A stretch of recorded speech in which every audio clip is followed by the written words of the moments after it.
Ini kebanyakan kita ini kadang-kadang tidak fair.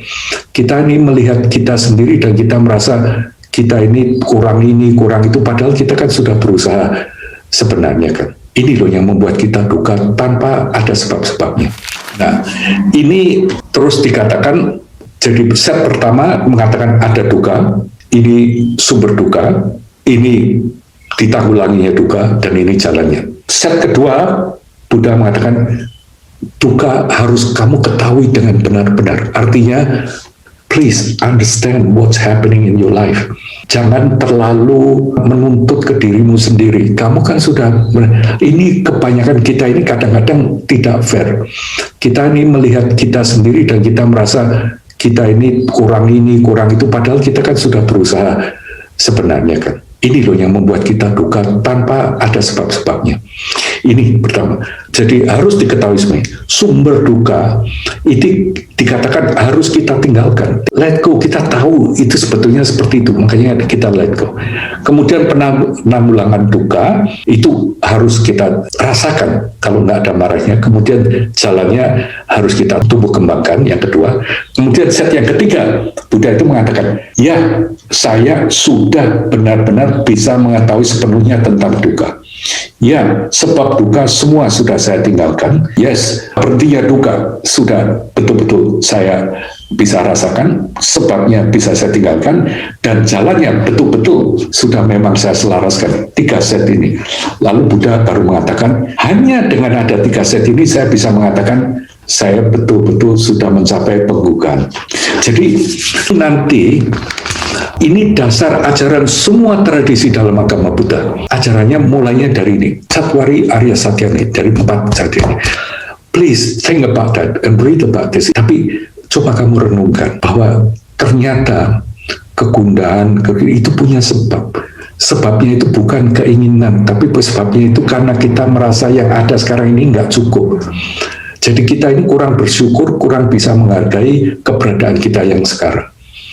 Ini yang membuat kita gundah.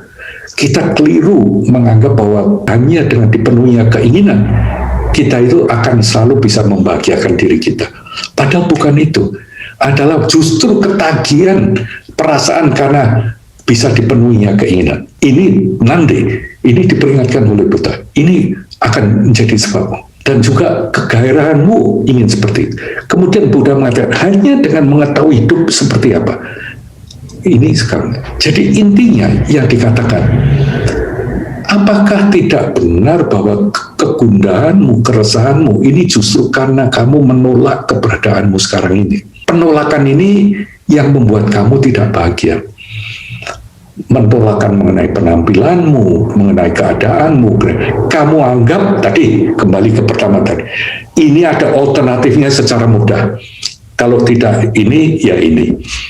Buddha mengatakan, jangan mengambil cara pandang dengan jalan buntu seperti ini.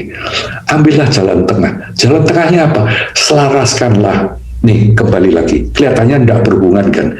Tapi nanti lama-lama kalian akan bisa rasakan. Seandainya cara pandang kita, cara pikir, cara kita berucap, cara kita melakukan segalanya, cara kita berinteraksi, cara kita berkonsentrasi menggunakan pikiran ini, semuanya bisa selaras, kita akan bisa tahu bahwa hidup yang ada sekarang ini, kalau kita rangkul, kalau lagi sakit, ya sakit. Jangan bilang kalau lagi sakit, pura-pura nggak sakit. Pasti sakit. Alami saja gitu. Nanti akhirnya bisa. Ini Borobudur ini nanti akan terus-menerus menganalisa ini, mulai menerangkan landasan dari cara mengenang ini semua seperti apa.